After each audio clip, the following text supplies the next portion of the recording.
चलिए जी देखिए, आज शुरू करेंगे रिलेशंस। तो फॉर्मूला नोटबुक निकाल लो। आप समझो रिलेशंस क्या होता है। रिलेशंस क्या होता है कि आपने ए क्रॉस बी वाला सेट बना लिया या ए क्रॉस ए वाला सेट बना लिया। इसका जो सबसेट होगा, subset of A cross B, या हम कहें इस subset of A cross A is known as MCQ known as a relation. A cross B या ए क्रॉस ए के जो सबसेट होते हैं उनको रिलेशन बोलते हैं। अब सबसेट क्या चीज होती है? यस, ए क्रॉस बी के अगर मैं थोड़े से एलिमेंट्स ले लूं या सारे ले लूं या इनमें से एक भी ना लूं और एक नया सेट बना लूं, तो वो जो होगा वो ए क्रॉस ए या ए क्रॉस बी का सबसेट होगा। ठीक है ना? और उसको ही हम क्या बोलेंगे? रिलेशन बोलेंगे। ठीक, किससे रिप्रेजेंट करते हैं? आर से रिप्रेजेंट करते हैं रिलेशन। अगर ए से बी तक है यानी ए क्रॉस बी का सबसेट है तो ए से बी तक एक रिलेशन कहलाएगा। अगर ए क्रॉस ए का सबसेट है तो ए से ए तक एक रिलेशन कहलाएगा। ठीक है? अब अगर मैं इस वाले क्वेश्चन की बात करूं जिसमें आपके पास ए जो था 1 2 3 4 था और आपने एक रिलेशन बनाया। यहां पर हमने सिर्फ वो वाले एलिमेंट्स लिए जिसमें एक कंडीशन है। क्या कंडीशन है? कि वो ऑर्डर्ड पेयर लेने हैं जिसमें ए बी को डिवाइड करता हो, है ना? तो ये पर्टिकुलर एक कंडीशन से रिलेटेड मेरे पास जितने भी एलिमेंट्स आ गए तो ये एक मेरे पास रिलेशन आ गया है। ठीक है, देख लो अपने आप। हाँ जी बताओ, ये चीज समझ आ गई? ठीक है, तो अब रिलेशन कितने तरीके के होते हैं, कितने रिलेशन बन सकते हैं? तो total number of relations, total number of relations that can be formed from A to B या A to A। ध्यान से देखेंगे। मान लो R तुम्हारे पास A से B तक कोई रिलेशन है, ठीक है, और A में नंबर ऑफ एलिमेंट्स कितने हैं? से M, और B में नंबर ऑफ एलिमेंट्स कितने हैं? से N। ठीक है, तो A क्रॉस B में नंबर ऑफ एलिमेंट्स कितने हो जाएंगे? M into N। ठीक, और किसी भी सेट में अगर M एलिमेंट्स हो तो सेट्स वाले चैप्टर में पढ़ा था कि उसके सबसेट्स कितने बनते हैं? 2 की पावर, है ना? तो ऐसे ही टोटल नंबर ऑफ सबसेट्स कितने बन जाएंगे? Total number of subsets of A cross B कितने बन जाएंगे? 2 की पावर mn। और यही आपके टोटल नंबर ऑफ रिलेशंस है, relations from A to B. कितने आ गए? 2 की पावर m। बोलो समझ आया या नहीं? आ गया नकुल? अब इसी तरीके से अगर मैं ए से ए तक की बात करूं कि आर, अगर कोई मेरे पास रिलेशन है, let R be a relation from A to A, और number of elements in A मैं m मान रही हूं या n मान रही हूं, p ले लेते हैं इसको अलग से। ठीक है, p ले लेते हैं। तो तब a क्रॉस a में नंबर ऑफ एलिमेंट्स कितने हो जाएंगे? p स्क्वायर हो जाएंगे। ठीक है, then total number of relations कितने बनेंगे? रिलेशंस कितने बनेंगे? 2 की पावर p स्क्वायर। बोलो जी समझ आ गया या नहीं? Note it down.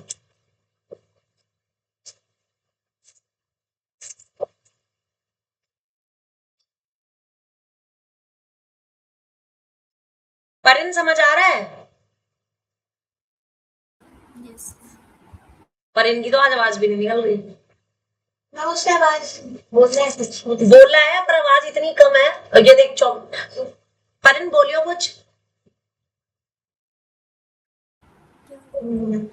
देख आवाज आ रही है क्या? परिन तेरे को क्या हुआ? देख इसकी आवाज नहीं आ रही है। पता नहीं आइसक्रीम खा ली होगी, गोलगप्पे खा लिए होंगे, एक साथ खा लिए होंगे दोनों चीजें। एक गोलगप्पा एक आइसक्रीम। अब आइए आवाज।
हाँ सुबह का ही है, सुबह का ही है, सुबह की है। हाँ जून जून सुबह का टाइम है।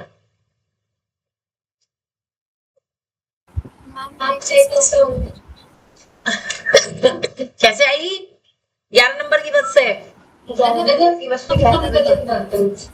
नहीं ये मान्या कह रही मैं लेने आ जाऊंगी, इशिता कह रही मैं आ जाऊंगी लेने के लिए। साथ हो जाएगा ना तेरा फिर। अरे अब देख लेंगे, चलो बाद में, पहले यहाँ पे टॉपिक पढ़ो पहले।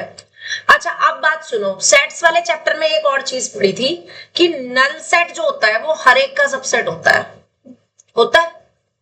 तो इसका मतलब वो ए क्रॉस बी का या ए क्रॉस ए का भी सबसेट होगा, होगा कि नहीं?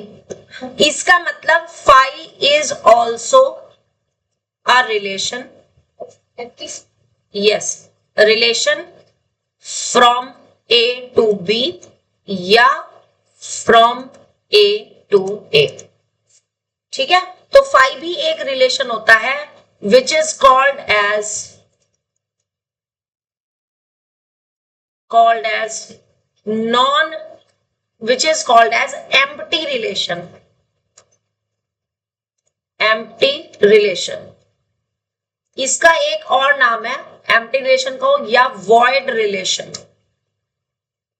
void relation, ठीक है। तो इसके अलावा जितने भी सबसेट होते हैं besides this किसको बोल रही हूं मैं? फाई को। all other relations of A cross B or A cross A are called proper relations,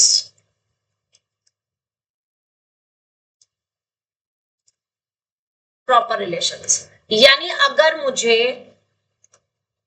total number of proper relations from A to B लिखने हो तो वो 2 की पावर mn और इसमें से -1 कर देंगे। और अगर हमें total number of proper relations from A to A लिखने हो तो 2 की पावर p स्क्वायर -1। बात समझ आ गई अच्छे से? चलिए जी आप देखो domain and range of a relation क्या होता है। So write down domain and range of a relation, किसी भी रिलेशन का डोमेन या रेंज क्या होता है उसको समझेंगे। बोलो नहीं, लो भाई लिख लो पहले, अभी तक लिखा ही नहीं है, तुम बड़ा धीरे धीरे धीरे धीरे लिखते हो।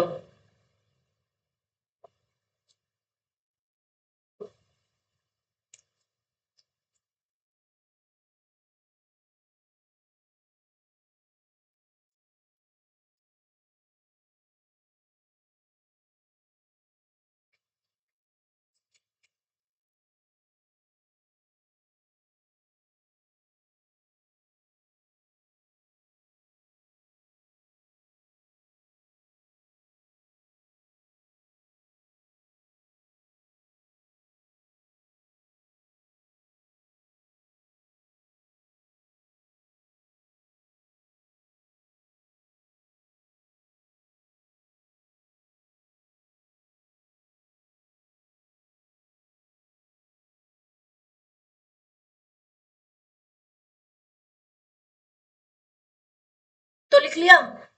चलिए आप देखो डोमेन एंड रेंज का क्या मतलब है समझो। सपोज करो आर में मेरे पास ए बी टाइप के एलिमेंट्स है, ठीक है, जिसमें से ए किसका है? ए का।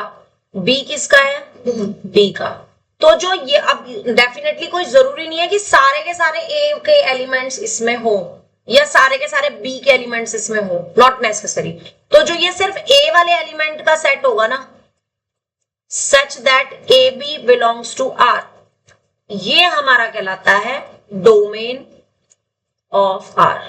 हर एक ऑर्डर्ड पेयर के पहले एलिमेंट का जो सेट होगा that is the domain of R. Obviously जो डोमेन होगा आर वो ए का सबसेट होगा, क्योंकि उसमें सारे पहले एलिमेंट्स और पहला एलिमेंट किसका है, पहले ए है। ठीक है ना। अब अगर मैं इमेज की या रेंज की बात करूं तो रेंज ऑफ आर में सारे के सारे हर एक ऑर्डर्ड पेयर के बाद वाले एलिमेंट्स आ जाएंगे, जिसमें कि A B belongs to R करता हो। तो क्लियरली जो रेंज है किसी भी रिलेशन का वो किसका सबसेट होता है, बी का। ये कब है, अगर आर हमारा ए से लेकर के बी तक हो।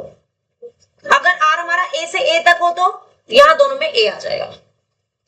समझ आ गया, नोट इट डाउन।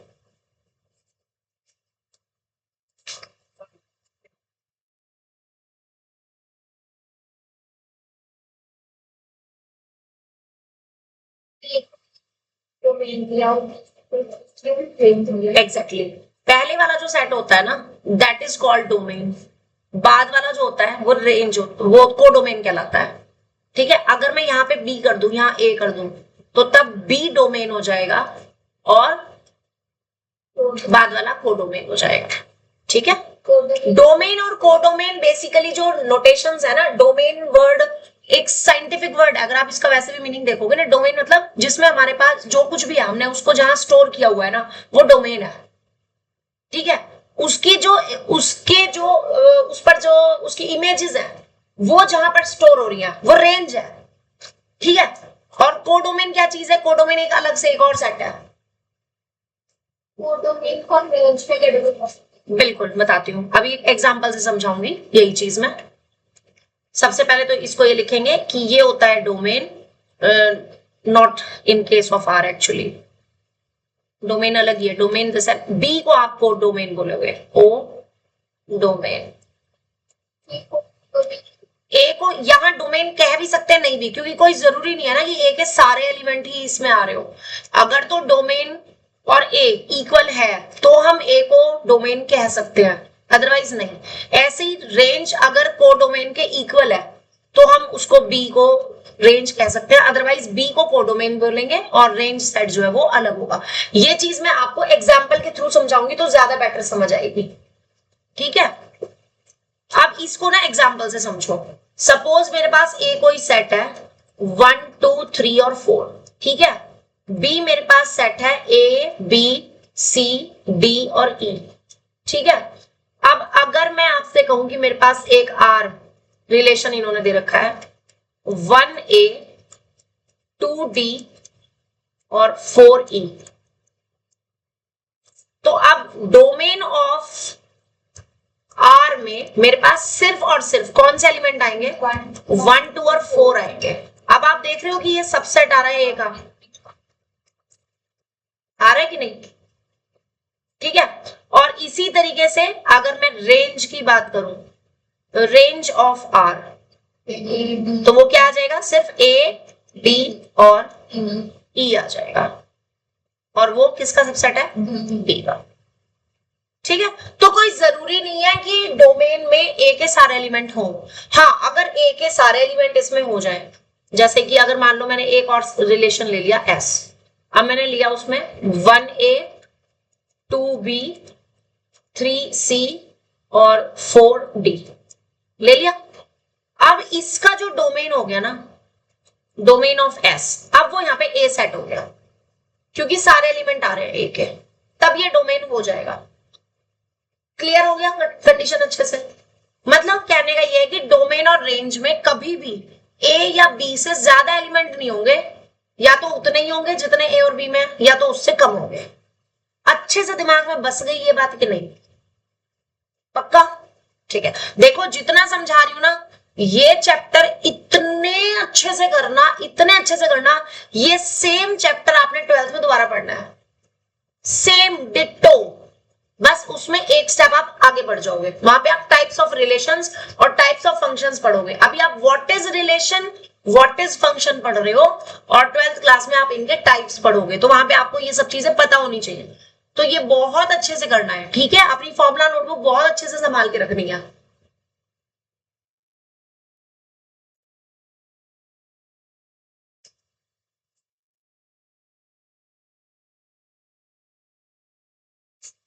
क्वेश्चन के साथ मेरे बेटे के सिर्फ 26 मार्क्स आए थे।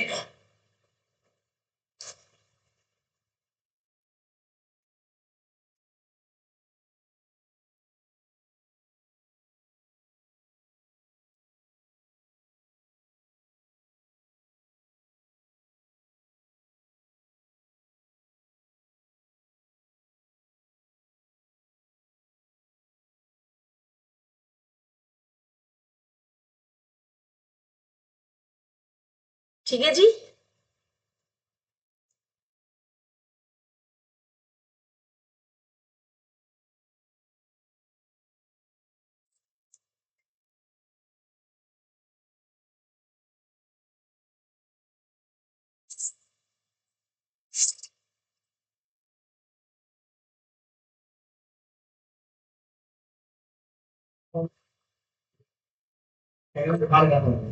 ले लेना।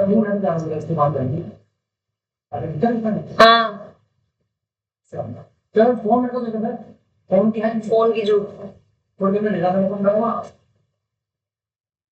हाँ जी, यहां तक क्लियर हो गया आप सबको? ठीक है, चलिए अब आगे। अब मैं कुछ टाइप्स ऑफ रिलेशन बताऊंगी, कुछ जो इस क्लास में है, बाकी आप 12th में आगे फिर दोबारा पढ़ोगे। Next heading is types of relation. पहला तो आपने पढ़ाई था अभी 5, क्या नाम था इसका? वॉइड रिलेशन या एम्प्टी रिलेशन। क्या मतलब? जिसमें कोई एलिमेंट ना हो। ठीक है, अगला होता है सेकंड इज आइडेंटिटी रिलेशन। अब आइडेंटिटी रिलेशन का क्या मतलब है? जिसमें हमारे पास सेम टाइप के एलिमेंट्स अगर बिलोंग करें आर में, तो हम उसको आइडेंटिटी रिलेशन बोलते हैं। ठीक है, और ये सारे एलिमेंट के लिए होने चाहिए। मतलब जैसे ए आपने ऊपर देखा था ना, 1 2 3 ये सेट है, और आर कोई रिलेशन है सपोज ए से लेके ए तक, और इसमें मेरे पास कौन से ऑर्डर्ड पेयर्स हैं? सिर्फ ये वाले ऑर्डर्ड पेयर्स हैं, 1 1 2 2 और 3 3, बस और कोई नहीं है, और सारे एलिमेंट्स के लिए है ये एक है। तो तब हम इसको क्या बोलेंगे? It is the identity relation. मतलब एलिमेंट की आइडेंटिटी बरकरार है, वो चेंज नहीं हुई। सेम होना चाहिए, सेम का सेम पे मैप होना चाहिए, 1 2 और 1 नहीं होने चाहिए। सिर्फ 1 1 2 2 और 3 3। 1 का मैप 1 होना चाहिए, 2 का 2 होना चाहिए। ए और बी में नहीं, फिर वो आइडेंटिटी रिलेशन नहीं बनेगा। आइडेंटिटी रिलेशन सिर्फ सेम सेट से सेम सेट तक ही बनेगा। ठीक है, ए से बी तक आइडेंटिटी रिलेशन नहीं बनता। आइडेंटिटी रिलेशन केवल तब बनता है जब सेम सेट हो, डोमेन भी और कोडोमेन भी, दोनों सेम सेट। बट हो तो सकता है, नहीं हो सकता, नहीं हो सकता, नहीं बनता ना, है ही डेफिनेशन नहीं है। डेफिनेशन ये आइडेंटिटी रिलेशन की सेम सेट से सेम सेट तक रिलेशन होना चाहिए। अगर तो उसको क्या नेम दे? उसको वो अलग होगा, कोई मतलब उसका कोई नेम नहीं होगा पर्टिकुलर। जैसे कहता है ना कुछ फेवरेट्स हैं क्लास में, उनको किसी को मॉनिटर बना दिया, किसी को क्लास रिप्रेजेंटेटिव बना दिया, कुछ ऐसे। तो जो बाकी के बच्चे उन पे तो कौन ध्यान देता है? तो वो बाकी वालों में से है, ये फेवरेट है। Second one, yes, third one. So third one is universal relation.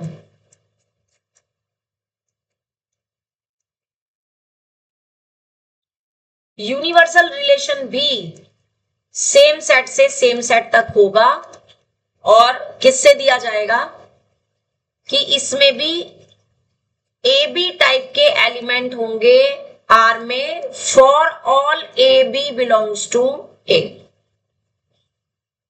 यानी all possible pairs, all possible pairs. इसी सेट की अगर मैं बात करूं तो जो ये रिलेशन होगा जिसमें 1 1 भी हो, 1 2 भी हो, टोटल नंबर ऑफ सबसेट्स -1 5 आ जाता है। यस यस यस, 1 1 1 2 1 3, then 3 1, 3 2, 3 3, 2 1, 2 2 और 2 3, ऑल पॉसिबल पेयर्स। यानी कहने का मतलब ये है कि जो A क्रॉस A करके आएगा ना, that is universal relation.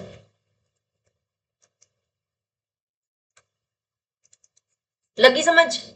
A cross A को हमेशा हम क्या बोलते हैं? यूनिवर्सल रिलेशन बोलते हैं।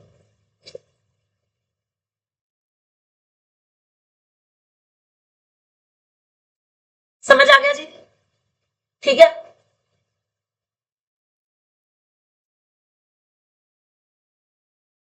इसके बाद आपके सिलेबस में है इनवर्स रिलेशन। अब इनवर्स रिलेशन क्या चीज होती है?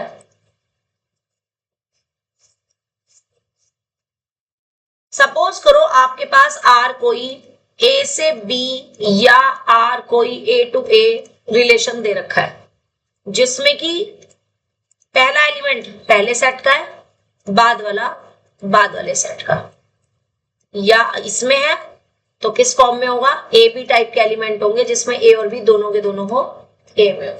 कोई ना कोई कंडीशन वो देंगे, जैसे अभी दिया था ना ए डिवाइड्स बी या a plus be less than 8, ऐसे कुछ ना कुछ इसमें रिलेशन देंगे। रिलेशन का मतलब यही होता है, रिलेशन इज नॉट सिंपली कि कोई भी हमने रैंडमली वो लिए ऑर्डर्ड पेयर और उनका सेट बना लिया। कोई एक पर्टिकुलर प्रॉपर्टी उसमें सेटिस्फाई होनी चाहिए। हाँ, एक कंडीशन हर एक ऑर्डर्ड पेयर सेटिस्फाई करना चाहिए, तब वो पर्टिकुलर रिलेशन में आता है। जैसे मान लो एक फैमिली में बहुत सारे बच्चे हैं, सारे रिलेटिव्स के बच्चे हैं, मामा के, मासी के, सबके बच्चे हैं, ठीक है।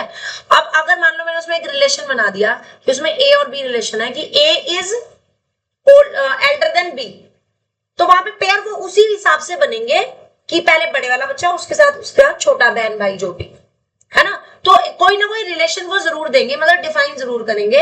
और वो आपका जरूरी नहीं है कि हर बार नंबर्स में ही हो, वो लाइंस के केस में हो सकता है। जैसे मान लो आपको एक सेट दे दिया कि उसमें सारी की सारी ना स्ट्रेट लाइंस है जो कि आप एक प्लेन में ड्रॉ कर सकते हो, और एक रिलेशन दे दिया कि हमने अपने उसमें से वो पेयर्स लेने हैं जिसमें लाइंस पैरेलल हो, तो जितनी भी पैरेलल लाइंस हैं उनके पेयर्स बना दिए और वो हमारा उनका सेट रिलेशन बन गया। या हमने उन लाइंस के पेयर बना दिए जो lines perpendicular to each other है, ठीक है। या मान लो मेरे पास कोई ट्राइंगल्स का सेट है, अब ट्राइंगल्स तो बहुत तरीके के हो सकते हैं, तो हमने एक रिलेशन बना दिया कि हमें वो वाले ऑर्डर्ड पेयर्स लेने हैं जो सिमिलर ट्राइंगल्स हैं। अब सिमिलर ट्राइंगल सबको पता है क्या होते हैं। या हमने एक रिलेशन बना दिया कि हमने वो ट्राइंगल्स लेने हैं जो कॉन्ग्रुएंट ट्राइंगल्स हैं या जो राइट एंगल ट्राइंगल्स हैं, मतलब इस तरीके से हमारे पेयर्स बनते हैं, ठीक है। तो रिलेशन में कोई ना कोई प्रॉपर्टी जरूर दी होगी जिसको हर एक ऑर्डर्ड पेयर सेटिस्फाई कर रहा होगा। इतनी बात क्लियर हो गई, ठीक है। अब बाकी के टाइप ऑफ रिलेशन बताने से पहले मैं तुम्हारे को क्वेश्चंस कराऊंगी ताकि जितना तुमने पढ़ा ना वो तुम ग्रैब कर जाओ, उसके बाद का हम कल करेंगे। इनवर्स रिलेशन मैं बता रही थी कि हाँ, अगर आर ये कोई रिलेशन है तो आर का जो इनवर्स होगा ना उसमें बी ए टाइप के एलिमेंट हो जाएंगे, बस और कुछ नहीं है। अगर आर रिलेशन हमारा ए से बी तक है तो आर इनवर्स रिलेशन हमारा कहां से कहां तक होगा? बी से ए तक। बात समझ आ गई? बस ये है और कुछ नहीं है। यानी जो डोमेन होगा आर का वो आर इनवर्स के लिए क्या हो जाएगी? रेंज, और जो आर की रेंज है वो डोमेन हो जाएगा। समझ आ गया? तो इसका मतलब में तो सेम ही रहेगा। हाँ, तो image of R is domain of R inverse, और domain of R inverse, suppose ये है domain of R is image of R inverse. Image का मतलब यहां पर चाहे मैं इमेज बोलूं या रेंज बोलूं इज द सेम थिंग, तो इसमें कंफ्यूज मत होना। Image and range set is the same thing. Nakul ji समझ आ गया अच्छे से? चलो लिखो, और अब इसके क्वेश्चंस पे आएंगे ताकि तुम्हें समझ आ जाए। तो एक्सरसाइज 2.2 निकालेंगे। तो सेम ही रहेगा। हाँ, ए टू ए में सेम रहेगा। नहीं सेम नहीं रहेगा उसमें भी, उसमें मुझे पता नहीं है ना मैंने कौन से पेयर्स लिया है। ए टू ए में ए क्रॉस ए के बहुत सारे एलिमेंट्स है, सारे थोड़ी ले लिए हमने, अगर सारे होते तो सारे होते फिर सेम होता।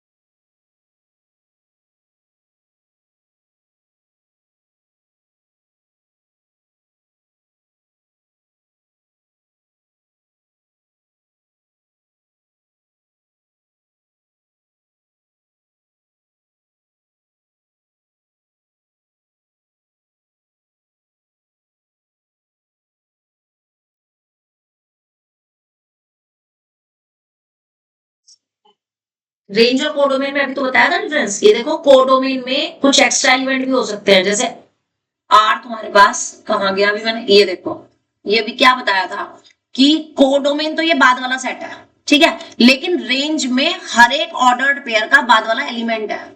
कोई जरूरी तो नहीं है ना कि जितने भी बी के एलिमेंट है वो सारे यहाँ पे आ रहे हो। समझो इस क्वेश्चन में देखो यहाँ पे ए से बी तक कोई रिलेशन मैंने ये लिया था। अब इसके रेंज में सिर्फ ए डी और ई आया था कि नहीं, जबकि कोडोमेन में कितने एलिमेंट है 5, तो जरूरी थोड़ी है कि सेम हो। तो अगर क्वेश्चन ये रेंज है जब कम आ रहे हो, हाँ नहीं अब सेम भी आ सकते हैं, तो सेम भी आ सकते हैं। अगर सेम आ गए तो रेंज जो है वो कोडोमेन के इक्वल हो जाएगा, ठीक है। एक्सरसाइज 2.2 पहला क्वेश्चन, नकुल पढ़ो जरा।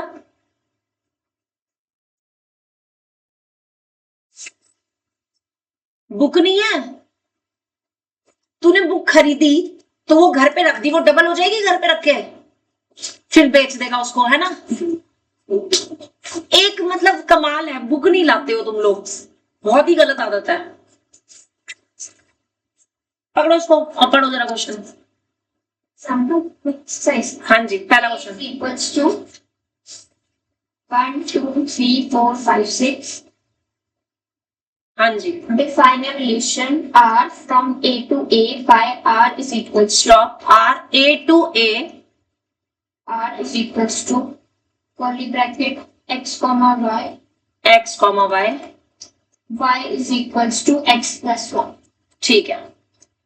आगे क्या करना है इसमें, Write down the domain and range of R. Yes यानी आपको इस रिलेशन की रोस्टर फॉर्म भी लिखनी है। ये वाली जो फॉर्म होती है ना ये कहलाती है सेट बिल्डर फॉर्म।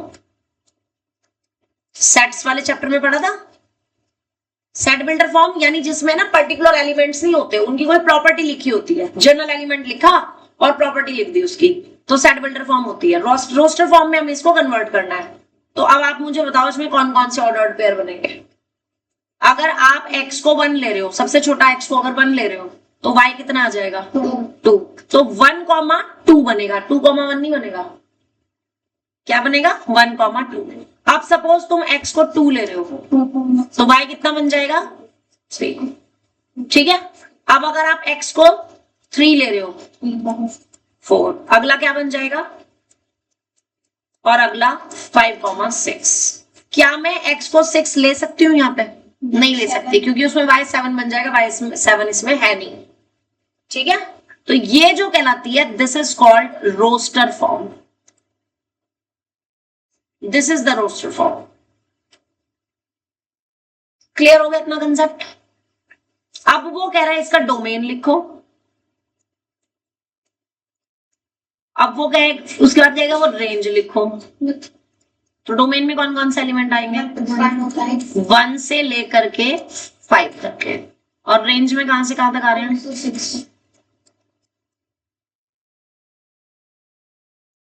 6 तक, ठीक है।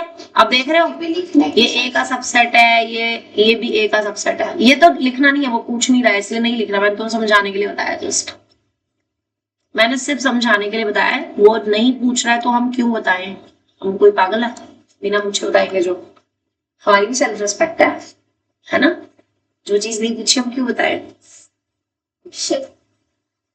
बस ये खत्म हो गया। अच्छा, मैं इसमें अगर एक क्वेश्चन अलग से दे दूं अपने आप से, फाइंड आर इनवर्स, तो 2 1 तो क्या हो जाएगा? 2 1 3 2 3 2 4 3 4 3 5 4 यस यस यस, ठीक है।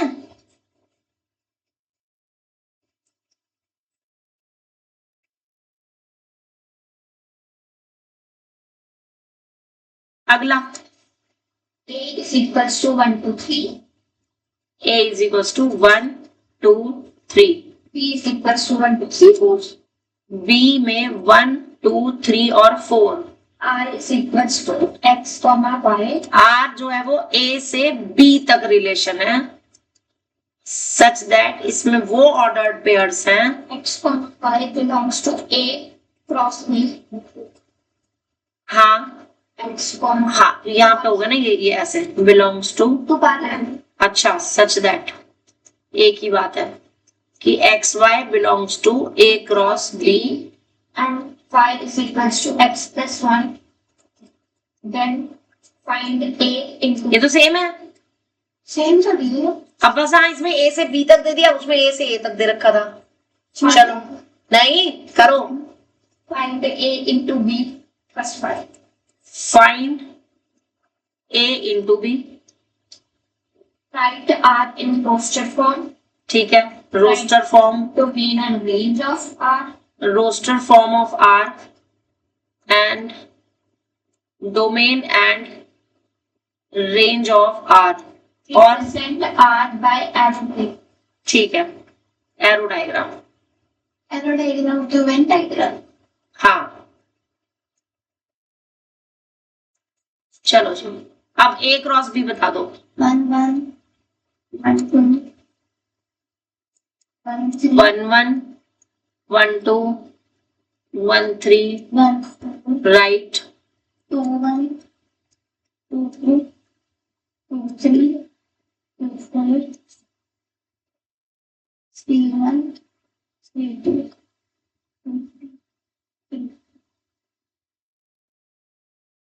आगे आर की रोस्टर फॉर्म, आर अभी बनाया गया है, मुझे लगा उस क्या करूं. आर बनाओ यहां से, एक्स की वैल्यू रखते रहो, वाई निकलता रहेगा। अब बताओ, एक्स को आपने 1 रखा तो 1,2 बन जाएगा, 2,3 बनेगा, और 3,4 भी आएगा क्योंकि 4 इसमें बी में है। डोमेन क्या हो जाएगा जी? 1 2 1 2 3. ए के इक्वल आ गया। रेंज क्या आ जाएगी? 2 3 4. 2 3 और सबसेट आ गई बी की। मानने समझ आ रहा है? अब एरो डायग्राम के लिए 2 ओवल बना लेंगे, पहले ऐसे आंखें बना लेंगे 2 मिकी माउस की, एक तरफ ए सेट एक तरफ बी सेट के एलिमेंट्स लिख देंगे 1 2 3 1 2 3 और 4, ठीक है। अब 1 का मैप क्या था? 2 था, 2 का मैप 3 था, 3 का मैप 4 था, ये बन गया एरो डायग्राम। कितना आसान है, पूछ रही हूं कितना आसान है? आसान है, अच्छा अच्छा, जनरली बोल रही हूँ। तो अब आपने ना इसके बाकी के एक्सरसाइज के क्वेश्चंस करने हैं, आप जरा फटाफट से खुद से करके दिखा दो मुझे 1 बाय 1।